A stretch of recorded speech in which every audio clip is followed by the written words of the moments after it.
kali. Nah, kita bisa melihat di sini. Jadi secara umum ini kalau kita lihat morfologi kaldera, mungkin teman-teman sudah sering naik ke atas ke kaldera Ijen, ada dataran kalderanya, lantai kaldera, ada dindingnya ya.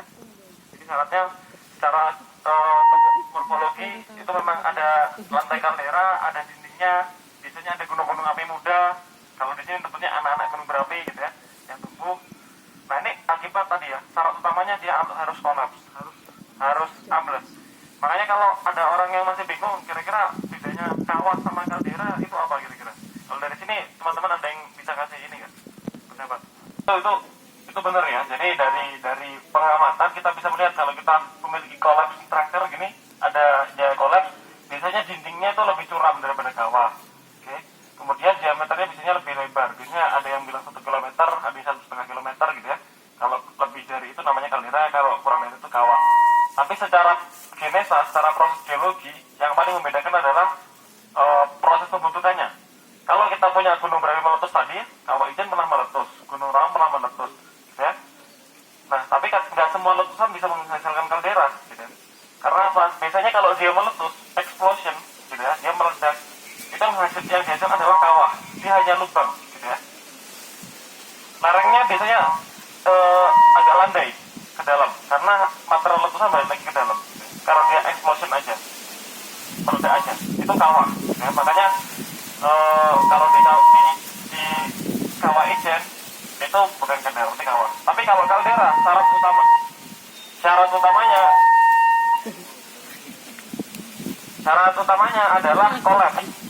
Mungkin erupsinya bisa kecil gitu ya, tapi kalau terus menerus karena magmanya kosong, dia kolaps, ambrol ke bawah. Gitu ya. Kalau kawah ke atas diledakkan kaldera, kalau kaldera itu kolaps ke bawah, sehingga dia dindingnya lebih curam. Oke? Jadi secara topografi tadi dari luas dan kemiringan lereng bisa kita bedakan. Tapi yang paling penting adalah struktur kolapsnya atau prosesnya. Oke? Nah, di dunia gitu ya, banyak sekali kaldera gunung api. Jadi Ijen bukan satu-satunya. Tapi nanti kita akan bahas kenapa di Ijen itu unik gitu. Jadi bukan satu-satunya kaldera gitu ya. Nah, banyak sekali tipenya. Nah, ini bisa dibedakan berdasarkan tadi ya, dapur magma di bawahnya sana. Ada yang dia bentuknya merata seperti ini, sehingga kolapsnya rata. Ada yang miring salah satu. Nah, Ijen ini masuk yang mana kira-kira? Yang miring apa yang datar? Apa nak?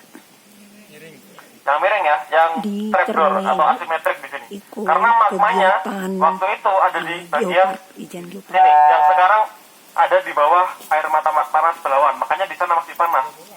Ada mata air panas gitu ya. Karena disitulah dapur magma dari Gunung Ijen Purba. Kemudian dia kolapsnya dia hanya ambrol ke utara seperti ini, miring ya, seperti ini ya. Dia hanya kolaps seperti ini, materialnya dilontarkan ke utara.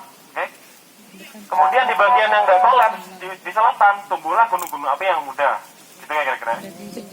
Jadi kita bisa bayangkan kenapa kalau ditanya lagi kenapa kalau jelajah jejak putusan kaldera Ijen harus ke utara? Iya besok tak bawakan. Karena kalderanya tipenya adalah trapdoor kaldera. Dia kolapsnya setengah ke utara, material dilontarkan ke utara. Oh iya. Gitu ya. Nanti ke Itu kira-kira yang bisa kita amati di sini. Kemudian nanti sebelum berlanjut, teman-teman bisa melihat di sini adalah produknya. Berbeda sedikit dari yang kita temukan di bawah di Bukit Lowe. Di sini kita mulai lebih ke atas. Materialnya lebih besar-besar fragmennya. Kalau tadi itu mungkin ukuran kerikil, di sini mulai ada yang besar-besar warna hitam. Karena semakin mendekati pusat erupsinya, mendekati kalderanya, maka ukuran butirnya atau ukuran material letusannya semakin besar. Tapi belum ada anunya, belum muncul. Mungkin yang lebih besar. Kenapa? Kan dia kali. Dia kan sering jadi. Kira-kira ada yang punya ide nggak? Kenapa gitu. semakin mendekati pusatnya semakin besar-besar? Enggak yang sana yang besar-besar.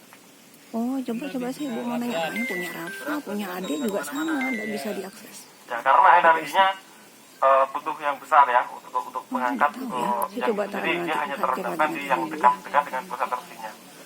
Saya kira seperti itu. Nah, kalau teman-teman nanti amati, kita akan diskusi di seluruh dunia kurang lebih ada 1.400 kaldera gitu ya, lebih. Di Indonesia mungkin ada kurang lebih 50-60 kaldera. Tapi kenapa kaldera Ijen ini unik gitu ya? Kaldera Ijen bukan yang terbesar, masih lebih besar Toba. Toba itu 100 kali 30 km. Kemudian di Krakatau yang tua 60 km diameternya. Gitu ya. Kita bukan yang nomor 1 dari segi ukuran gitu ya. Dari segi jumlah proton juga bukan nomor satu gitu ya. Apa Tapi lupa? kenapa Apa? kaldera ini unik gitu ya? Perlu menjadi UNESCO Global Geopark sebenarnya. Itu ada di produknya, Trending ya? di batuannya ternyata.